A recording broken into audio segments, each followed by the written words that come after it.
Ryse combat is about the player stepping in the shoes of our main guy, Marius Titus.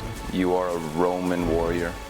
You are working your way up through the ranks. It's brutal, it's up close, it's intense. He's that grounded, he's strong, he's powerful, he's heroic. He's not about flamboyant moves, he's not a ninja, he's a warrior, he's a soldier.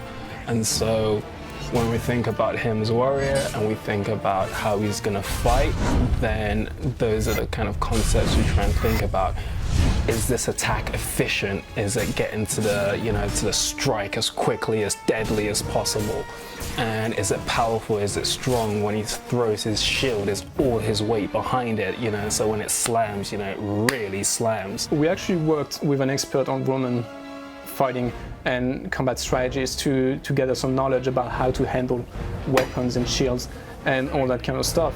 And that was really helpful for us. We had the chance to play a bit with some actual equipment, and that was really insightful for us. For my first date, I brought two big gun cases full of swords and weapons, and I brought a Roman armor, a Roman helmet, two different kinds of shields. I brought a Celtic shield, I brought a Roman shield, so that they can touch real weapons and see, oh, how they look, what's the weight, what's the size, all that. He would tell us, like, if you're standing, like, how would your body move to attack behind you or attack in a different direction. And it was really interesting because he had some things and poses that we maybe would not have thought about.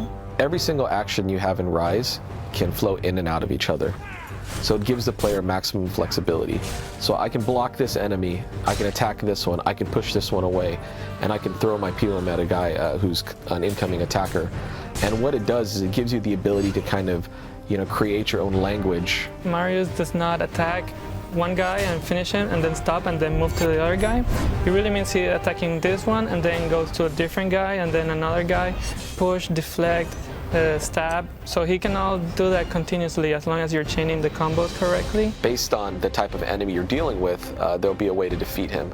So certain enemies will have to kind of deal a lot more damage to take them out, and that can happen two ways. One is you can choose the damage perk and decide to kind of take more off of him, or you could choose the health perk to stay alive longer, to be able to maybe get more hit points. You go into an encounter and the first thing you do is say, okay, who am I facing?